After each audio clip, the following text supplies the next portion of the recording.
Instagram is my oldest account. It's older than my TikTok, older than my YouTube. I think the only platform that comes close or might be older is X. I'm talking like 15, 16 years old. And for a large portion of those years, I just crossed Instagram off as a dead app. Photo app that doesn't pay and isn't serious. I've even told people not to bother with Instagram, which is kind of crazy considering what we're going to talk about today. It's now the most single biggest platform that I have. Not the biggest, but the most valuable. It's my biggest earner with the best funnel and a really good community.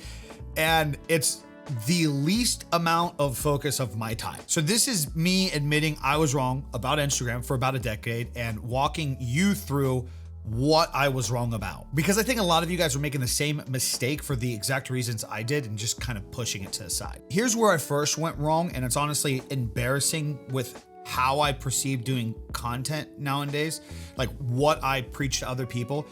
It didn't give me the fastest payout options, so I just automatically wrote it off. That was a huge part of my evaluations because I couldn't just make money from posts like I could with something like YouTube or TikTok. I didn't take it serious. Instagram never used to have and still really doesn't have a serious monetization program, which is ironic because that in of itself is kind of what makes the place special. So I wrote it off. And to be fair, there was some logic to it. I've been full-time for 11 years now. And while I don't try to make my entire thing about only chasing the paycheck, it is still a big deciding factor to what I do as a creator. So notoriously, I've chased the platforms that have the fastest work to pay out options like YouTube, Twitch, and Kick, for example. It sounds responsible, and it's how a lot of creators react when I talk about Instagram, but it's one of the dumbest filters that we put on these platforms. Because does the platform immediately pay me for being here versus does the platform allow me to monetize my creator business well are two completely different questions. And I spent a lot of time only asking the first one, which was a huge mistake. So here's the flip, and this is where it's turned into my biggest earner. And I'm not even trying to exaggerate, that is the most ironic part about this. The platform that I dismissed for so long is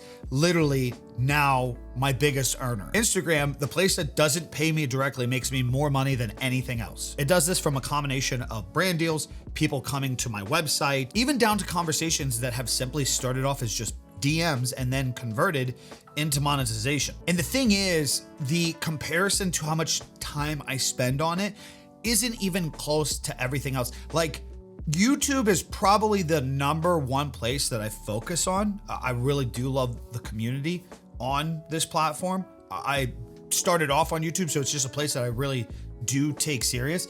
But if you're talking time spent versus reward, if you were to measure that across everything that I do as a creator, I spend a fraction of my time working on Instagram, and it gives me so much more in return. Just take that concept for a second. The platform that I didn't take serious because I couldn't monetize fast turns into the best monetization simply because of the fact that it doesn't have a lot of the reasons to monetize. It's crazy because the money was never in the platform. It was in the value of the people that I got to meet on the platform. Essentially, I've just been waiting at the register, waiting to get paid, completely ignoring the fact that the door was open for all of these people to walk in and out of. The second mistake I made was just assuming that it was a photo-only app. The entire perspective that I used to have was this is a photo-only place that tolerates videos, allows the access to. Like, essentially, Instagram is only for pictures, and the only reason videos are doing well is because of the competition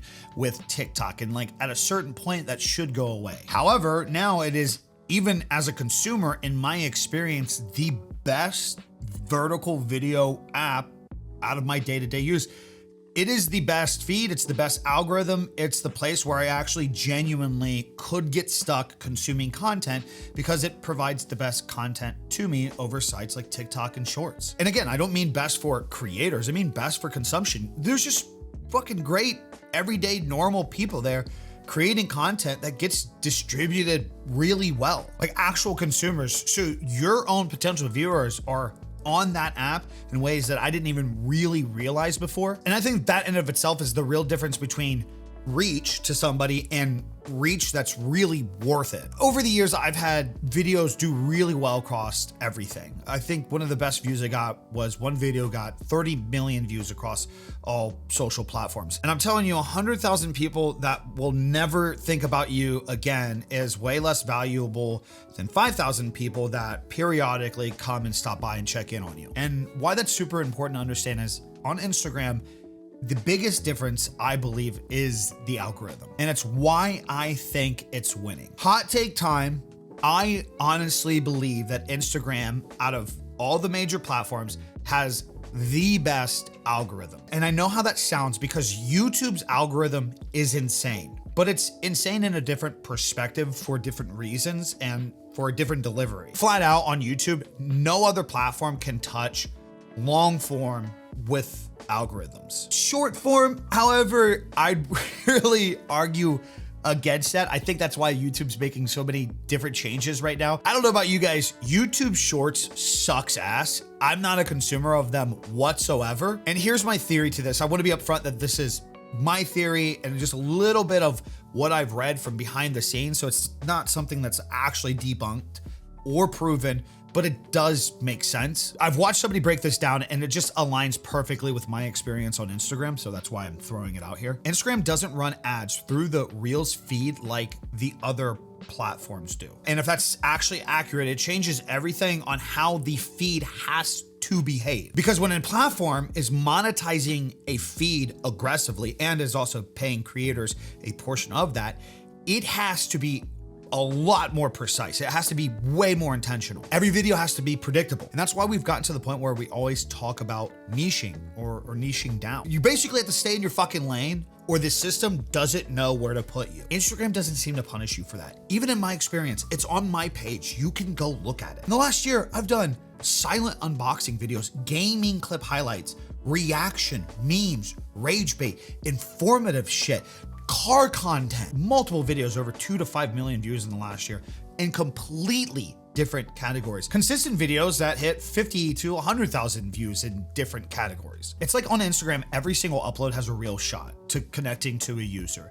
It's not like you're tied to previous metadata. And the encouraging thing about this is I can't tell you how many comments I've gotten over the last year where somebody said, I found you because of one thing, but I stayed because of another thing. And that's important to pick out because essentially the platform is pushing the person, not the category. And to be clear on this, I'm not anti-niche. I don't think it's bad advice. I just don't think it's the best generalized advice to everybody. And I just don't believe it is the only thing that you can do on Instagram through the proof of my experience. But the reality is, and why people talk so heavily about niching on Instagram is because if you actually do hunker down, if I hunker down, you will do a lot better. It's just how it is. Over the last X amount of months that I've taken that platform serious and connected with many creators, I've seen it time and time again, just in the last 3 months alone. Creators going from 10, 20,000 followers to like 100, 200, 300,000 followers in just the last few months. And I will point out a couple of these people, it's the same idea. They're just kind of creating shit and they're relentlessly aggressively consistent about it, but they're not held to a specific niche as to where some of the people that are just killing it, yeah, they're hunkering down to the one specific thing and they're going really hard in it. But I've even noticed some of those individuals able to expand out into different pillars. Like I watched this gun creator blow up overnight, hilarious guy. And over the last few months, he's been trying more with like these more positive outlook things, going more into being a good father, fitness, health, shit like that. And it's working. It's transferring over. Good to point that out because it's this idea that niching down can accelerate you, but on a place like Instagram, you're not just confined to what worked. The irony about Instagram, everyone's chasing the cut. Now, here's the part that really bothers me, especially with what I'm witnessing on YouTube right now. They just doubled the bar for the partnering program and then added this extra thing that you have to work for YouTube Shorts revenue. Everybody's freaking out, trying to do their math for RPM and what they're going to be getting right now before it's even here. But what's ironic and frustrating about this conversation is if this is true on how Instagram works and why it's doing such a good job, it means that on platforms like YouTube and TikTok, the ads in of itself are drastically affecting your potential reach. So people are fighting left and right for a small percentage of the ad cut. And because of that, it is putting them into a box on the platform. And again, it's just so hypocritical because I mentioned Instagram and this place to where like you can really start to grow a community and build a real audience. And they're like, yeah, but I can't make money right away. And they just say it like it's the end of the conversation, just happily leaving millions of views, tens of thousands of new faces, connections to brand deals and personal monetization, just leaving it all on the table because they can't get the immediate cut of the pie. Guys, here's the thing, not all content has to be the product, it can be the distribution. Some of it is free advertising to the thing that is actually gonna pay you. I don't need Instagram to pay me immediately. I need Instagram to provide people to me. Right now, it's doing it better than anywhere. Third thing I got wrong about Instagram, the idea that you had to already have a large following. I used to think that Instagram was a place you brought an audience to, not built from, and that couldn't be further from the truth. I think this year I've gained over 30,000 new followers just from consistently posting. And it's not just me, which is really important. Like I said, I've watched multiple creators blow up in the last few months over there. All of those guys, absolutely no following across other platforms before they started doing well on Instagram. Now, other platforms have amazing followings. Like I discovered this guy, Chris, that had no followers. Thought he was funny as fuck. I followed him. He's got 200 and something thousand followers now in months, just from creating content.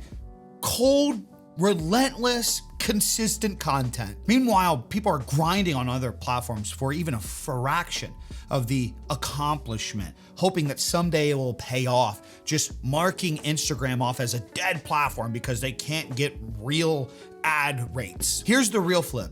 It's where the community is. This is the biggest thing that actually got me. This is where I went wrong the most. I thought Instagram was the least serious platform that I was on. From a promotional level, surface level, a billboard. I just thought it was somewhere you posted a link and you hoped. It is now my most serious community outside of YouTube long form. Real people, people that I recognize, and even people that at some point they were just active people in my comments, and then they started showing up in my feeds on Instagram. Actual conversations on the platform, not just between me and them, but between people themselves. That was actually one thing that I started taking advantage of on Instagram when I first started doing my skits over there and rage baiting, is the conversation amongst users on that platform is so insane. I would have these guys, granted it was negative, but I would have these guys going back and forth at each other in the comments for like weeks at a time. But even still, on the flip side, I've had the same positive response on the other end. Like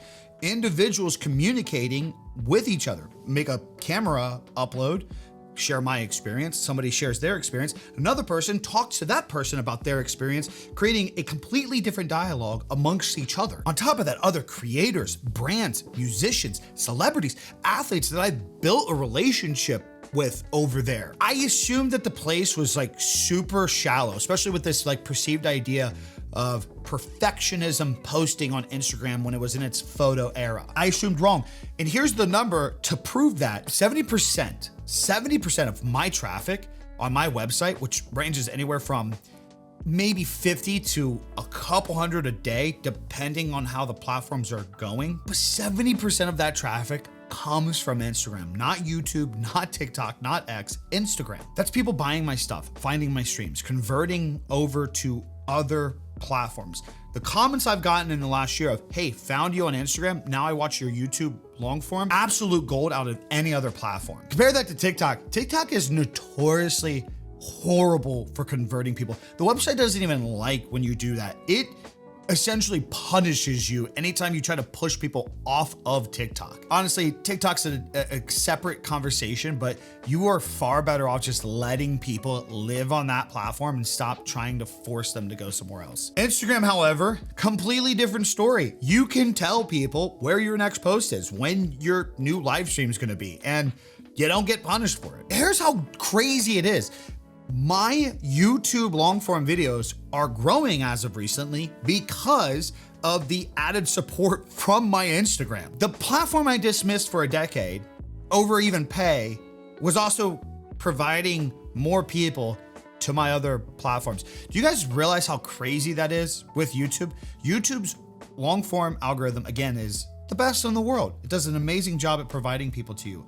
But Instagram's platform, Instagram's algorithm is so good at providing the right people specifically to you that those people are willing to even come watch YouTube, even though they didn't discover it on YouTube. And this is where I gotta tell you guys to get out of your own way, man. I wanna end on something bigger than the app. For years, countless creators have begged platforms to stop having them make the big get bigger, the rich get richer, right? Give the small guy a chance, give the average everyday person the ability. That platform exists. It's fucking Instagram. And it's ironically the one that everybody shits on. I tell people to test it and they say, you mean the photo app? I suggest people to post their videos to it and they say, yeah, but you can't make any money off the views. So you asked for this thing, it showed up in front of you, and now you're too stubborn to actually use it. That stubbornness is costing so many of you way more than any algorithm change on YouTube, TikTok, or X. And I'm not talking down to you guys. I used to shit on it. I thought it was a dog shit platform. And honestly, at a period of time, I was angry. It was frustrating. Like when I was doing good on the other platforms, it just wasn't giving me what I wanted. I did the photo thing. I tried to show off all the photography, didn't hit. I grew a few thousand during my weight loss years, but they didn't take off and skyrocket. And I pushed back against the app for a long time. Looking back, I'm glad it didn't work out. I'm glad that Instagram didn't just hand me thousands of followers during those different eras, because I would be stuck in the same fucking box that all the other platforms